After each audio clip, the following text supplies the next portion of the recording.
இதுக்கு முன்னாடி நீங்க நடிச்ச 69 എന്തെങ്കിലും കുത്തി കേട്ടി തന്നെ വായിക്കാത്ത இப்போ இந்த புது படம் பார்த்தேன்னா லிக். கௌரி கிஷன் தாஸ் ஒரு ஹிப்பி புரே கொடுங்க எல்லாரும். வெல்கம் பப்பி குட்டி வெல்கம். ரொம்ப நல்லா ட்ரெஸ் பண்ணிருக்கமா, ഫുള്ളി വെരി ഗുഡ്. ഓ ഇതിപ്പോ ഫാഷനാണ് സാർ. പാൻസിന്റെ തുണി വേസ്റ്റ് വന്നപ്പോൾ ഷട്ടിൽ ഫിക്സ് ചെയ്യാൻ പറഞ്ഞു. இதுக்கு முன்னாடி நீங்க நடிச்ச 69 ഇതിനിടയ്ക്ക് അങ്ങനെ ഒരു സാധനം ഇറങ്ങിയോ? മുന്നാടി നിങ്ങൾ നടിച്ച 69. അയ്യോ ആശാനെ, ഈ പറഞ്ഞ സാധനം അമ്മച്ചാണ്, ഞാൻ ചെയ്തിട്ടില്ല.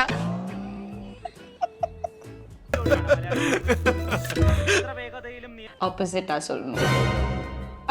அப்படி இல்ல 96 വിഡിതരെ പറയുള്ളൂ തെണ്ടി. இப்போ இந்த புது படம் பார்த்தேன்னா லிக். ഇപ്പൊ എന്താ പറഞ്ഞ? லிக்ல അങ്ങനെ ചിന്തിക്കാൻ പോലും പാടില്ല. சொல்லுங்க, உங்க கேரக்டர்ஸ் பத்தி சொல்லுங்க, உங்களை பத்தி நீங்க இன்ட்ரோடியூஸ் பண்ணிக்கோங்க.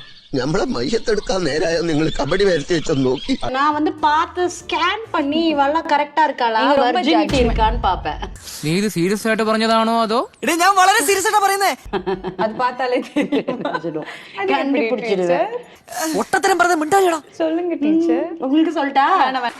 ഷാജി നീ ഇത് മേടിക്കട്ടെ. அம்மா உட்கார்ந்துட்டு இருக்க, எப்படி பச்சையா கேக்குற? அடி இதெல்லாம் மறந்துடுங்க. என்ன മതി മതി, ഇനിയും കേൾക്കാനുള്ള മുസ്ലിം പോർ ഇദ്ദേഹത്തിനില്ല.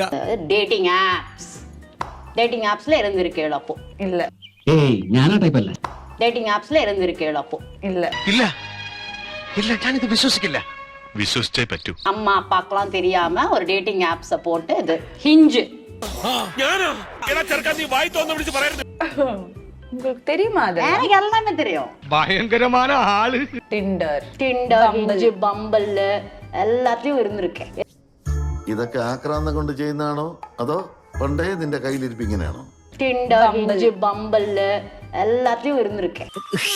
അങ്ങനെയൊന്നുമില്ല, ടൈം പാസ്. எவ்வளோ ஒரு பிரில்லியண்டான ஒரு ஆக்டர். എനിക്ക് നാണാവുക. பால்ஸ் உனக்கு எடுத்துட்டு வந்தேன், 2 பால்ஸ். അയ്യേ, ആലോചിക്കും തോറും നാണിച്ച് തൊലി പൊളിയുന്നു. நீ என்கிட்ட எதுனா கேளு, நான் நல்லா சொல்லுவேன் எல்லாத்துக்கும் பதில். உங்க பாடி கவுண்ட் என்ன? ஆக்சுவலி என்னோட பாடி கவுண்ட் நான் சொல்லலாம்னு இருக்கேன். അതൊക്കെ എന്തിനാ ഇവിടെ പറയുന്നേ? കിടക്കട്ടെ. மேல இருக்கல ஸ்டார்ஸ் கவுண்ட் பண்ணிருக்கேளா? നീ കൂടുതൽ വിശദീകരിച്ച് നാറാൻ നിൽക്കണ്ട. ஆண்டி யோசிக்கிறா என்னவா இருக்கும் இது, എന്താണ് ഇത് ബോഡി കൗണ്ട്? ഓ എന്താ സംഭവം പറ കേക്കട്ടെ. அவங்களுக்கு பாடி கவுண்ட் என்னன்னே தெரியல. தெரியாது നോളിയോ ആന്റി, ഞാൻ പറയാം. എന്താണ് പറയൂ. ഒരു പെൺ, ഒരു ആൺ, 2 ആൺ, 3 ആൺ, 4 ഇതൊക്കെ പറയേണ്ട കാര്യമുണ്ടോ? അത് തന്നെ ചേട്ടാ ഉദ്ദേശിക്കുന്നതന്നെ. ആൺ, 3 ആൺ, 4 5 അതേ കൗണ്ട്സ്. ഓക്കെ, ഒരു 7-8 വരെ ഞാൻ എണ്ണം. അത് കഴിഞ്ഞ് എന്റെ എണ്ണം തെറ്റും, അതുകൊണ്ട് കൃത്യമായിട്ട് പറയാൻ പറ്റില്ല. ஐயோ நீங்க சொல்லுங்க உங்க பாடி கவுண்ட். നാണമില്ലേ മനുഷ്യ, എന്ത് വൃത്തിയായി കാണിച്ചത്? അത് അമ്മച്ചിക്ക് ഞാൻ പറഞ്ഞ മനസ്സിലാവാത്തോണ്ടാണ്, അല്ലാതെ അയ്യേ ഞാൻ പറഞ്ഞത് മനസ്സിലാവും. ஒரு ஜர்னலிஸ்ட பொளந்தேளே, முடிச்சு விட்டேளே. പെണ്ണുങ്ങളായ ഇങ്ങനെ തന്നെ முடிச்சு விட்டேளே. அவ்வளவுதான். அதெல்லாம் ரொம்ப நல்லா இருந்ததுமா. സാറേ ആ സമയത്ത് മാസിലങ്ങ് ആയിപ്പോയാണ് സാറേ അങ്ങനെയൊക്കെ.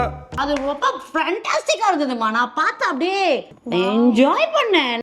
അതിന്റെ കുറച്ച് ഭാഗങ്ങൾ കണ്ടിട്ട് ഹോ എനിക്ക് എന്നോട് തന്നെ ബഹുമാനം തോന്നിട്ട് ഞാൻ കുറച്ചേരം എഴുന്നേറ്റ് നിന്നു. அது என்ன மேட்டர்னு சொல்லுங்க, அவளை பொளக்கிற விதத்துல பொளந்துடலாம். ഷാജി ഏട്ടാ ഇവിടെ അരുതബു അരുത്. தலைவி முன்னாடி வந்து நின்று பேசிட்டேன். എന്റെ അമ്മ തള്ളക്ക് ഭ്രാന്താടാ. ഇതുപോലുള്ളവന്മാരെ അടികൊടുത്ത് പറഞ്ഞു. എടാ ഇവള് നമ്മളെക്കാളും തറയടാ. അല്ല അത് ഇവിടെ എങ്ങനെ എന്താ ഉദ്ദേശിച്ചു? ഉള്ളിൽ അർത്ഥമുണ്ട്, അതൊന്ന് ആലോചിച്ച് നോക്ക്. ஃபர்ஸ்ட் நான் உங்க ஃபேன். உங்களுக்கு அது கேட்டு you are probably like bored. എന്നെ സമ്മതിക്കണം. ஆனா உங்க hair style and the skin and the face and the body. உங்க பூ, உங்க Dress கலர் കേട്ടാൽ ആൾക്കാർ വിശ്വസിക്കുന്നിരുന്നോണെങ്കിലും പറയാമായിരുന്നു. எனக்கு ஒரே டவுட்ஸ் இருக்கு. என்ன doubt? Yes tell me Asmi. സംശയം എന്നും നല്ലതാണ്. விக்னேஷ் சிவன் தானே நோலியோ, எப்படி அவரு எப்படிப்பட்ட ஆள்னு சொல்லுங்க. He's a very fun loving person. പോഴുന്നിട്ട് എനിക്ക് എന്തോ പോലെ தெரியும் நோலியோ, அவ லேடி சூப்பர் ஸ்டார் இல்லன்னு சொல்லிருக்கா. அவங்களே சொல்லிட்டாங்கல்ல.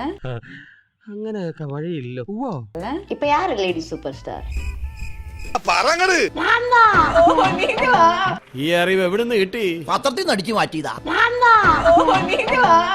ആര് പറയുന്നു? ഞാൻ കേട്ടിട്ടില്ലല്ലോ. അസൂയ കൊണ്ട് പലരും പറയാറില്ല, അതുകൊണ്ട് ഞാൻ സ്വയം പറയുന്നു. നോണിങ്ങനെ കേൾക്കാൻ നല്ല രസമുണ്ട്. ഓക്കെ ഡേ അതിനകത്തൊരു ആക്കലുണ്ടല്ലോ. അയ്യോ അത് വെറും തോന്നലാ.